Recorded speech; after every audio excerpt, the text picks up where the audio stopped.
So, this is the biggest confusion that have hit South Africans. The political parties that were endorsing match, the xenophobic attacks, are now standing against match. So I don't want to see a PA member at match to match. See, the entire thing is bigger than what I have just said. But that is why Light is here, to give you all the KE set. Na me ka say onga for pomono eguso a ekoso 50 samri ekopim 15th of July. Onga for a charge de be 4 million Ghana cedis. Na de be na won so won sabe ka o de no simple. Da me ka say onga seasoning powder no de edi gu akonam ne twinam ade no. Oto but samri say okodwa so kwakoto a pediatro promo no na boabo rappers no be 20 ano efa to. Na fe so onga cube no de edi gu for yemu ni ade no. Eno so ye obi wo ho a ya trust ye de shrimp na to eno so ya tro promo wo ho. Bobo no so person 20 ano it took it at 20 wa 20 wa now they are boom na 40 now they are call any redemption site every Sunday ekopim 15th of July na won so nsa ebeka wa chede. So ever since the entire match started, matches and protests started happening, people started attacking people, and then stores being looted at a point and all that. The match organizers go ahead to say that they do not stand for any vandalism and attacks and all of that, but it keeps happening. One question that a lot of people had was, who is actually funding the match? Which political parties or leaders are behind the match and all that? But when the entire thing came on, we saw some political leaders that in a speech endorsed the entire match, which made us think that maybe they are the ones that are behind the entire thing. One Honorable Mackenzie Gayton, who is the sports minister for South Africa, on the AU Day said that they will not allow other citizens from other countries to come to South Africa and take the job of their youths. Therefore, whatever that is happening is important and it should happen. Can't go to Europe without a passport, without a visa. It's the laws. When you go to China, there's laws in China. Why must we not have laws? South Africa. And to all the leaders, you must not be scared to tell the truth. There will never be African unity if African leaders keep on sending the young people to come and take the jobs of our young people. In fact, Mackenzie said that if he is actually voted into power, we will talk about him. He has a political party of his own. He said to his people that if he is voted into power, he will go to hospitals and off the oxygens for illegal foreigners in their country. After we've been sworn in, I'm going straight to Rahima Musa Hospital, where we're going to switch off the oxygen of illegal foreigners. Mind you, Gayton was actually doing all of this because he was in a very good terms with the leaders of Match, the likes of Jacinta Zuma, Fakel Mtakati, Ingwizwe Muchunu. He is actually cool with them. So he was doing all of these, supporting the Match, letting the people know that he is sharing the same sentiments with them, that illegal foreigners should go, and he even hates them more than the people do, right? It was just recently that the same Jacinta Zuma actually went to a rally of an opponent political party, a different political party called MK. MK is actually a political party of its own too, with a different leader.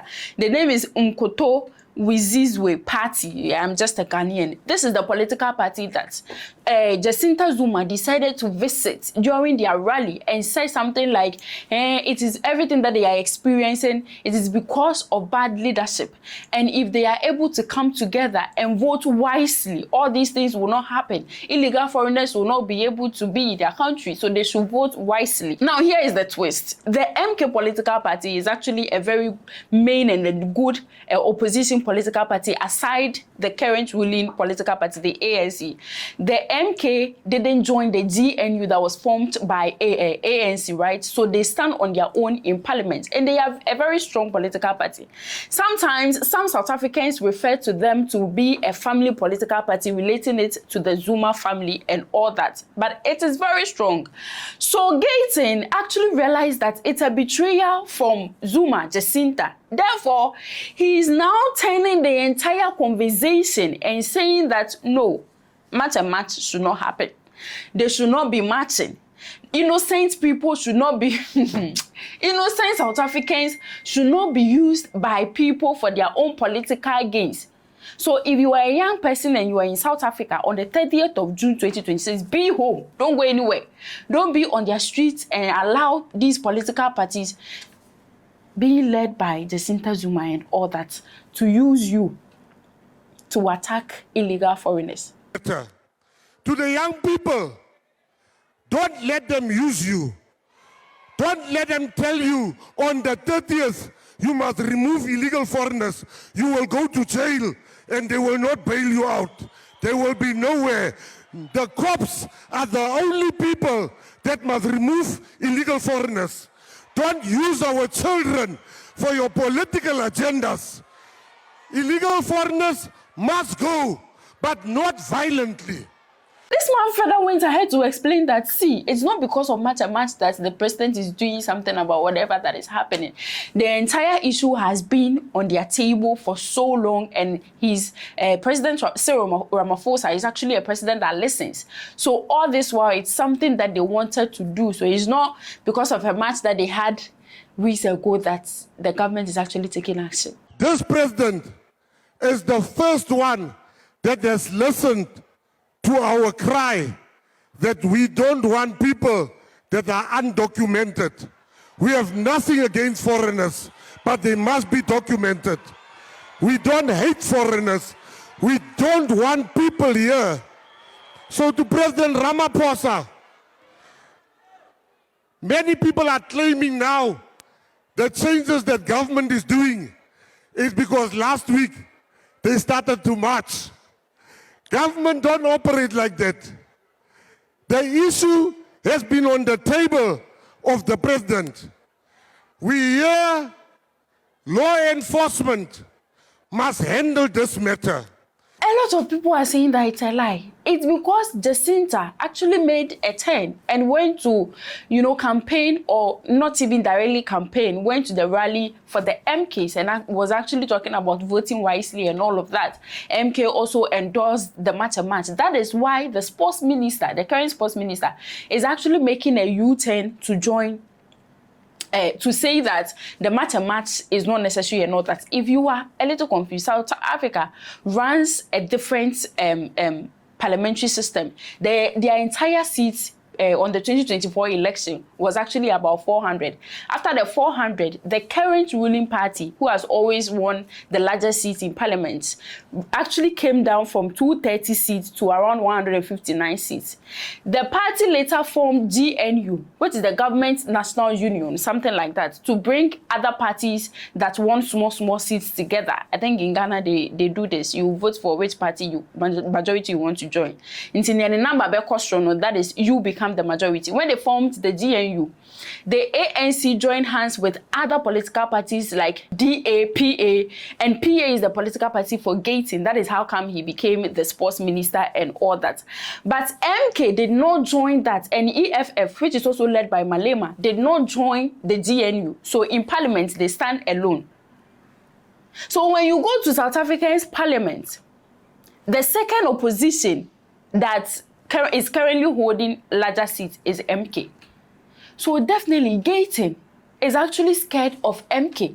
And people that he has actually been behind, he was all over campaigning for them that yes, match and match should go on. All of a sudden, Jacinta is campaigning for MK. I know some of you do not want to directly say that it is campaign and all that, but she was there when she said that they should vote wisely at their rally. You know what?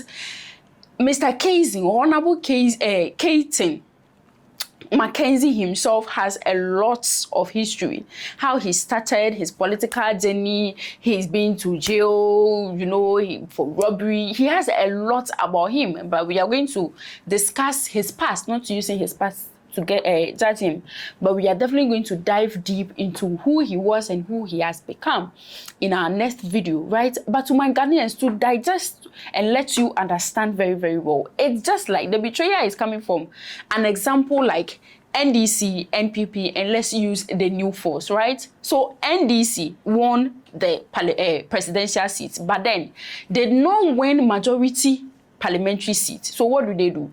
They have to join hands with other political parties that won seats in parliament to become the majority.